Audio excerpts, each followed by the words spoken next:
Yan mga master, may trouble tayo. Gar, picture. Madami-daming sira to, madami-daming repair. Ano, puro ngat-ngat ng daga oh. Dagang bukid. Ito na. Ayan oh mga master oh. Ngat-ngat ng dagang bukid. Ano nakapasok? Yun ang hindi natin alam, maraming access dyan ng daga eh. Sa mga maliliit na dagang bukid. So straight yan mga master ito. Magsimula dito pag ganun. Pero yung isa sa dulo gumagana yun.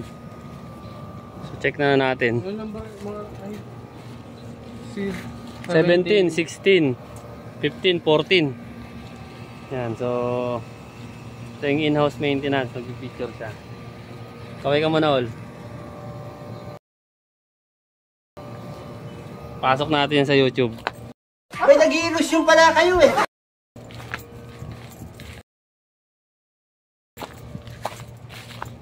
Ito pa isa. No Pinaymaster Saldi. Parang puro ihi dito.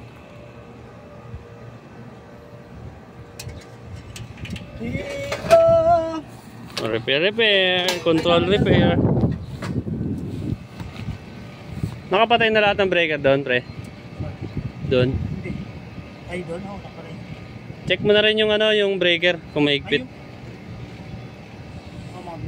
Sige, check mo na rin yung breaker. Sa load side, may kuryente yan.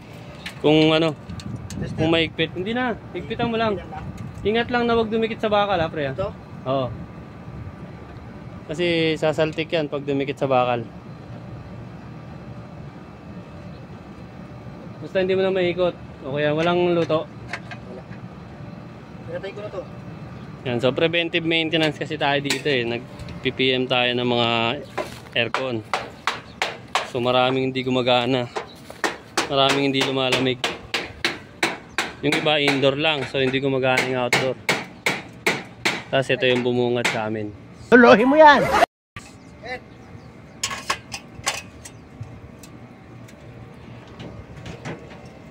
Ganun din. Ganun din oh. Oh, diba? Ganun din mga master. Ngat-ngat ng dagang bukid pa rin. Ayan oh. Oh, ebidensya.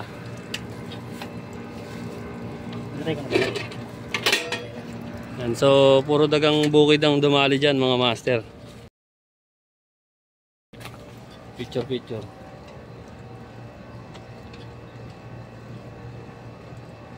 Pinipicture niya, isasend niya yan sa may-ari. Wasak guys. Si Master, Spider-Man. Ol, isang kamay naman dyan, Ol. Ayan yung ano natin, supervisor natin. So hindi nakasaksak ng ano? Isang outlet?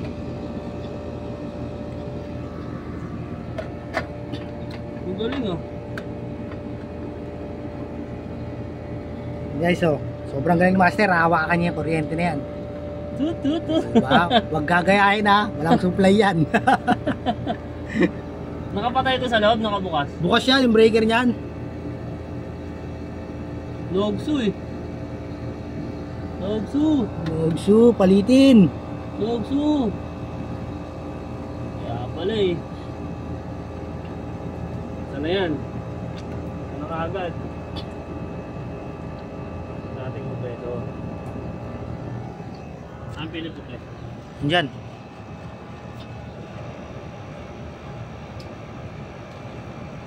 Kami yung pinagkuha mo all? 12, di ba? Yan mga master, so simulan na natin repairin to. So andun sila sa dulo naglilinis. Ayan o. Yun sila, naglilinis. Tapos si Master Salde nandun sa taas. So repairin na natin to. So wala tayong automotive wire. So ito na lang gamitin natin. Yung wire ng flat cord. Pwede naman to eh. So siguro hindi ko mabibidyoan to. Time lapse pwede. Pero pakita ko na lang, video ko na lang mamaya pagka gumagana na lahat. Yan, so dito mga master, so yan, inat-ngat ng daga. So may makikita tayo dito ng resistor, so 200 ohms lang yan. Yan, so naka-jumper yan dito mga master dapat eh. Yan. So readingan natin ng 200 ohms para makita nyo.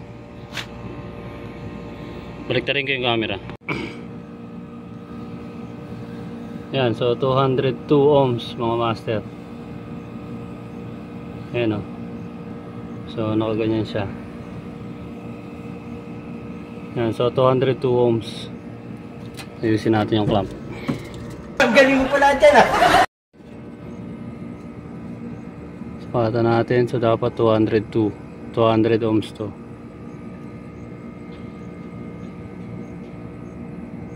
Yan, so 201.6 ohms. So naputol yan eh. So dapat ito kasi naka-jumper dito.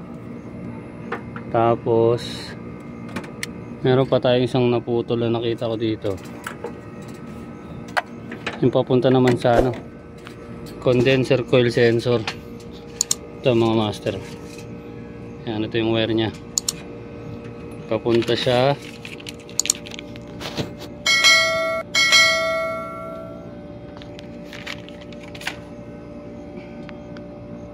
hindi kita. Yun, so ito, ayun. Ayun yung sensor nya mga master. So yun yung wire, ito pulutin ko. Ito siya. So puro ngat-ngat siya, ayan o.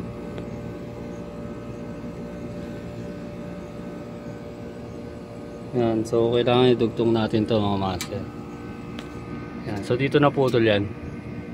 Dito. So kung mapapansin nyo, parang hindi siya putol, di ba? So ayan o. Ito kasi yan eh. Ito. Ito siya. Ayaw makita. Yan. So putol siya mga master, nginat-ngat. So dyan lang natin idudugtong yan. Tapos pwede na natin paganahin to. So safety device nya kasi yan. Pag nag overheat yung condenser coil natin, magti-trip siya. So safety device nya, kumbaga overheating. So possible sira yung condenser fan motor. So ito, may nakita rin ako dito, ngat-ngat ng dagang bukid pa rin. Cut ko muna yung ano, yung cable tie.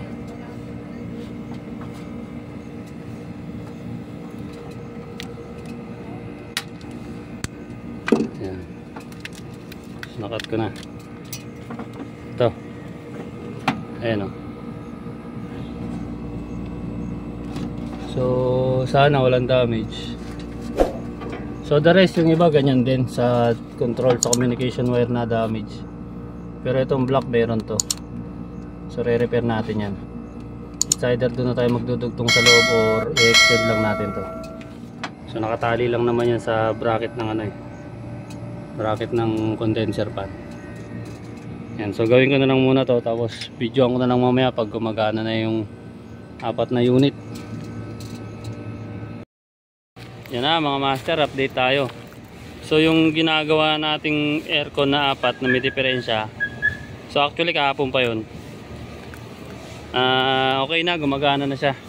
So na-rewiring na natin. Yan o, so ito magsisimula dito sa ginagawa ni Master Salte 14, 15, 16, tapos ayun 17. So okay na yan mga yan, gumagana na yan.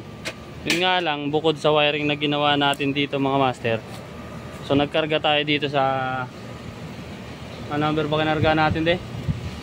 16, 17 16, 17 nagkarga kami dito mga master. Tapos yung isang unit meron pa pala doon sa likod, sa kabilang side, sa pila ng tricycle.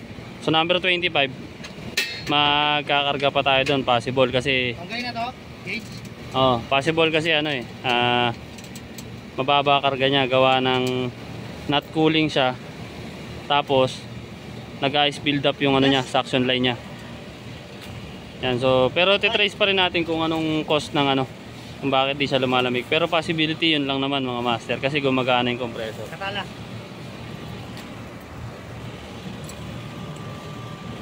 Yan, so pull out na kami dito. So bali pagdating naman sa preventive maintenance, so okay na rin naman kami lahat dito mga master.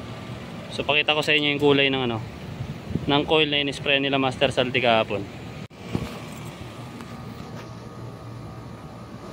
Ayan, kahit pa paano bluish na siya mga master.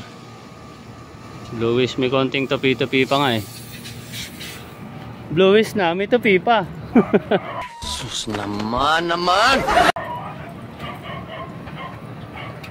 Ito. So ayan mga master oh. So bluish na yung condenser coil natin. So nung nakaraan kasi bago tayo maglinis dito, so ano yan, maitim, malikabok. So ayan oh, lumalamig na yan mga master. So yung ano natin, yung mga drain pipe natin tumutulo na. So ibig sabihin nagmo-moist na sa loob ng indoor motor. Tapos pinupull out na ng vacuum pump natin. So dito ganun din mga master. Yan, so ito yung ginawa natin, isa number 17. Yan, so dalawang unit lang dito. Yan to, tapos dalawang drain pipe lang din naman nandito mga master. Ayan, dalawa na sila. Yan, so indication niya na nagmo-moist na yung indoor unit natin. Yan, so pull out na kami. Doon naman kami sa kabilang side. After nun, double check sa lahat ng indoor kung may tumutulo sa loob ng indoor, tapos kung may problema pa para magawa namin habang nandito pa kami. Sana all. Ayan yan mga master. Suzuki Mark to mga master. Ito rin yung wiring natin. Yan, so kung gusto nyo mapanood, hanapin nyo na lang dyan sa video natin. Pull out na kami oh. Silaw. Tisoy ka pala Leb eh. Pero maputi naman talaga ako eh. Anong gwapo-gwapo ka dyan pag camera mo?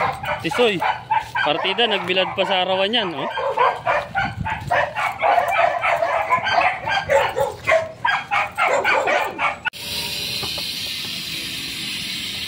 Ayun na. Ayun o.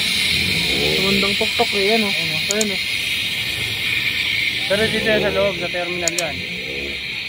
Hindi mo na mahihinang yan.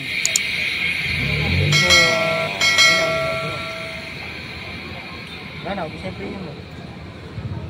Buksan natin para ano. Hindi, bukas na yan. Ang sabon de. Sabon doon.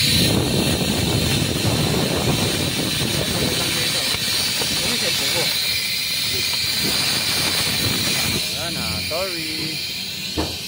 Good yung compressor pero ano na siya, may butas na.